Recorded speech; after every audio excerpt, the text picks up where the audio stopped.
Assalamualaikum warahmatullahi wabarakatuh. Sobat Apkari Syariah, kembali lagi di Baca Fatwa-Fatwa.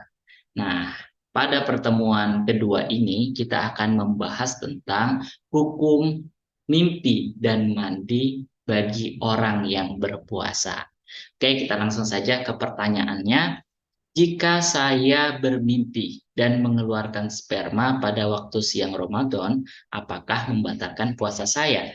Begitu pula jika kemudian saya mandi jinabat, apakah mandi ini membatalkan puasa atau tidak? Oke, teman-teman sekalian. Yang pertama, apabila seseorang berpuasa kemudian tidur, ternyata di dalam tidurnya ia mendapati mimpi basah sehingga keluar sperma ketika ia bangun. Nah, apakah ini bagian dari perbuatan yang membatalkan puasa? Jawabannya tidak. Kenapa? Karena mimpi basah tersebut bukan sesuatu yang dikonsep, bukan sesuatu yang direncanakan, dan mimpi basah merupakan perbuatan yang merupakan sesuatu di luar dari kemampuan dan kesadaran manusia. Nah, jadi memang itu lahir secara alamiah, maka dari itu tidak membatalkan puasa seseorang. Nah, yang kedua, apakah mimpi jinabat itu kemudian membatalkan puasa? Nah, di sini Dr. Yusuf Karlawi menjelaskan bahwa mandi jinabat tidak membatalkan puasa.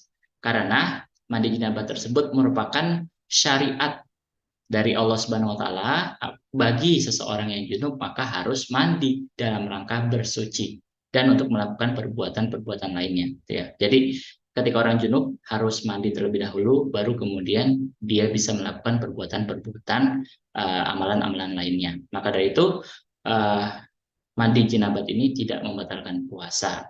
Kemudian yang dikhawatirkan adalah karena kalau kita mandi ada air yang masuk atau ada air yang tertelan. Maka dari itu, ketika kita mandi jinabat tersebut, kita lakukan secara hati-hati agar tidak ada air yang masuk dan tertelan.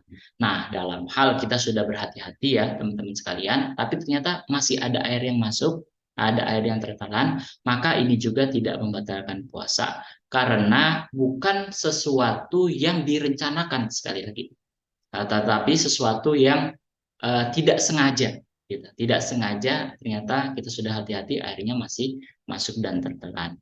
Nah, maka dari itu untuk kedua perkara ini tidak membatalkan puasa karena di luar kemampuan dan kesadaran dari manusia tersebut. Maka dari itu Rasulullah SAW pernah bersabda, Innallaha tajawazali an ummati al khoto'a wa nisyan. Sesungguhnya Allah Subhanahu wa taala memaafkan untuk umatku perbuatan-perbuatan yang dilakukan oleh mereka karena khilaf atau tidak sengaja dan karena lupa. Oke, terkait dengan pertanyaan ini jawabannya adalah tidak membatalkan puasa.